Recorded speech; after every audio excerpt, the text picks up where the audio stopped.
there's been a system created to steal, censor, and control that was built decades ago.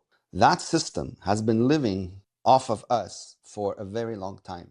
That's all they know. That's all they know is to extract value from us. The difference is back then we thought this was just how the world works until we got to a point where it stopped working. And now people are understanding that something is wrong and they want a solution to it. And because we're at the end of this Ponzi, these people who have been parasitical their entire lives, they're desperate to find a solution to remain in the positions that they are. But for the first time in history, they have a competitor that they can't stop anymore. Bitcoin is that new sheriff in town, right? And there's no prisoners. Like you're not gonna get rid of Bitcoin. Your only hope in hell is to convince enough people to stay away from it. Intelligent people will ignore you no matter what you say. You can't make it illegal. People are gonna laugh at you. You can't ban it. People are gonna laugh at you. You can't do anything with it other than accept that it's not going away. And so the more people wake up to this, and they are, because their situations are deteriorating every single day. That's why I'm saying that the incentives will win, and there's no legacy system that has incentives that can outperform Bitcoin.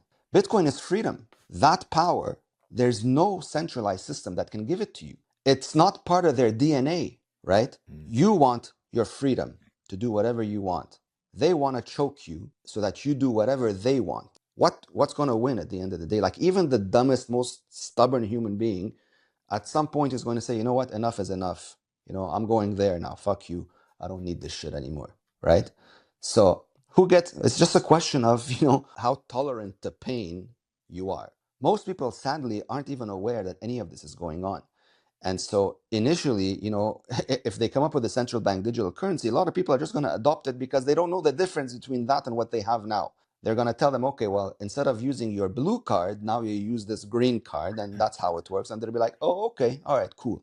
Except one day they're going to post something online somewhere, and that green card is going to stop working, and they'll be like, why is it not working? Well, because you said I don't like this. And then they'll be like, well, what the hell is wrong with you, man? It's like as if like the light bulb will finally go off, like in 10 years after they've been completely screwed. It'll finally go off. At some point, everybody wakes up, right? The two systems will coexist.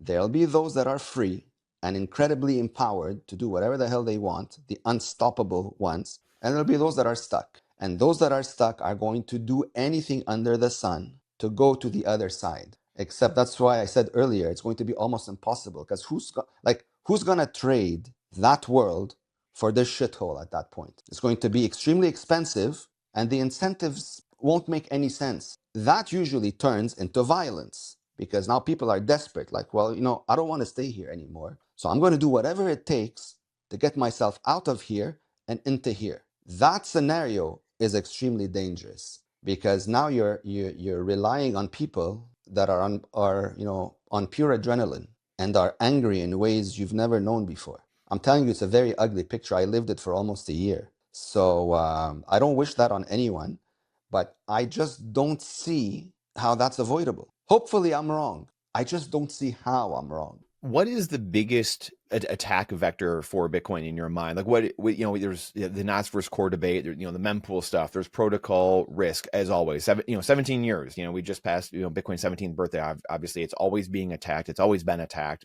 There's psychological operations going on, narrative warfare, Wall Street, et cetera, et cetera.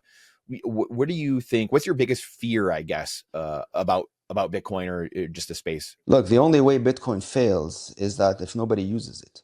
It's the only way it fails. From a tech perspective, I don't think there's any way to stop this. It's peer-to-peer tech. You cannot stop this.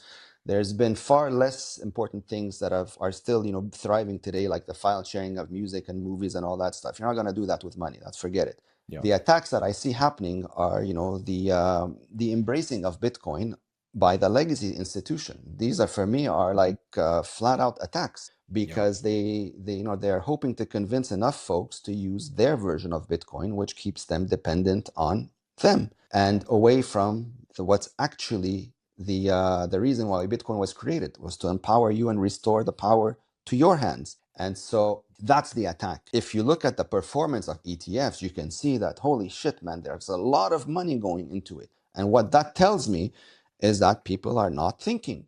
They're just doing what they've always known because it's convenient. But that convenience is going to be the most expensive mistake these folks are going to learn at some point, right? So these are the attack vectors. I don't think Bitcoin's going to die. There's too many people out there that are using it to survive, right? They're not using, most people using Bitcoin today as money, because that's the only way it remains decentralized and secure, is that if it's used as money. And because there's enough people doing that, that's why it has value.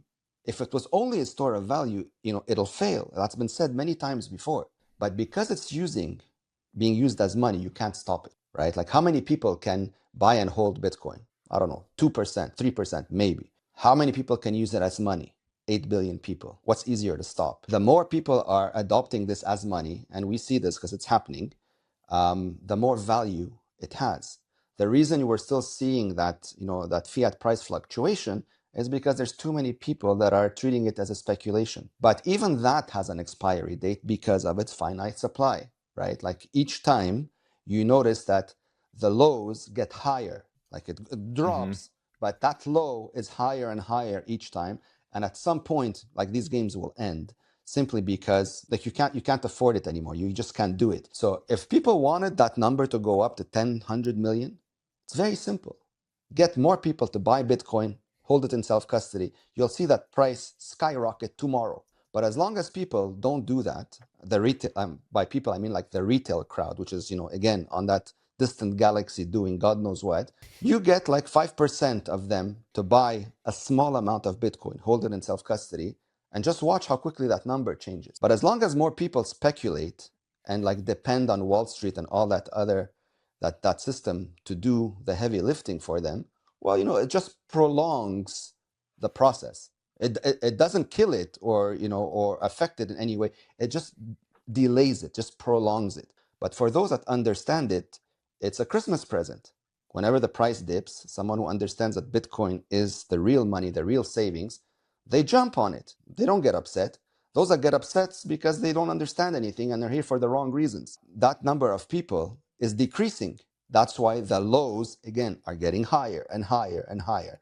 And at some point, the retail crowd will be like, hey, how come nobody told me about this Bitcoin thing? Yeah, okay. Just wait for it because I can just see that happening. And then they'll call you lucky. Yeah, you just, bought this little thing and you sat on your ass and now you're rich. This is what they'll tell you. If you like that clip, then you definitely got to check out this next spicy clip. I think you're really going to like it. Come on, check it out. But if you want the full version, the full interview, then check that out over here. Come on, do it. I'll see you in there.